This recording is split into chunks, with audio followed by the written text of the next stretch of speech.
Okay, we are back with more tariff updates. So what has happened over the past week that has changed with tariffs? We know a week ago we had the 90-day pause with all other countries, and we started to see some carve-outs with China showing that specific goods won't be taxed or tariffed at the same amount. Now, just a week later, we're finally starting to see the Trump administration maybe subtly admit that the tariffs weren't the best idea. Why are we believing that that's pretty much what they're saying, even though they're not directly saying it? We had yesterday Treasury Secretary Scott Besson say that, hey, we didn't really want to decouple from China. We just wanted to stabilize the trade economy. Of course, we can't decouple from China. They just import too much, or we import too much from them at this time. And of course, China can't decouple from us. The US consumer is incredibly important to them. So we saw what the projection is that 145% tariff is going to drop to around the 50% range. Again, my prediction, that 50% range will likely fall again after this. Maybe a week, maybe 2 weeks time, we'll see 50% drop to 25%, 25%, maybe drop to 10.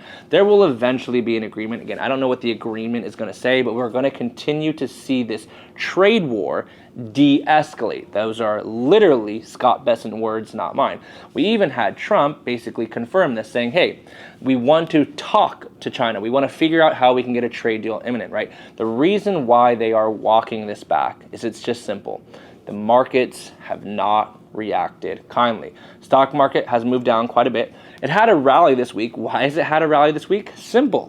Literally what we just said. Scott Besson talking about how we need to figure out how we can de-escalate this situation with China causes a rally in the stock market, right? And then of course the bond market. The bond market rules all. The bond market has just not reacted favorably. And unfortunately for us, as mortgage loan originators, as real estate agents, as anyone in the industry, the bond market is what directly correlates to mortgage interest rates. So hasn't been very kind to us in the month of April. Yes, interest rates remain elevated, but the more we can get away from just the fear, the uncertainty, the doubt that we are seeing that, hey, will tariffs cause inflation? Will this happen? Will this happen, right? If we can, the farther away we can get away from that, then yes, the market will continue to stabilize and theoretically interest rates should come down. We've talked about it several times. Why do we believe interest rates will come down in Q3? Why will we believe the inventory is rising? We are starting to see a slowing economy. We are starting to see businesses not wanting to hire as much. All of this is factoring in. But just due to this uncertainty, due to this fear that inflation may rise, and again, inflation, we have to look at it. It's about 90 days out. So that is theoretically that time frame, 60 to 90 days from when tariffs became into effect to then. That is how long you can expect to see inflation start to rise. So we're starting to see no signs of it yet. No real signs of tariff inflation. But again, we're only about 21, 25 days into this. We really need to get to that 60 to 90 day mark to see this.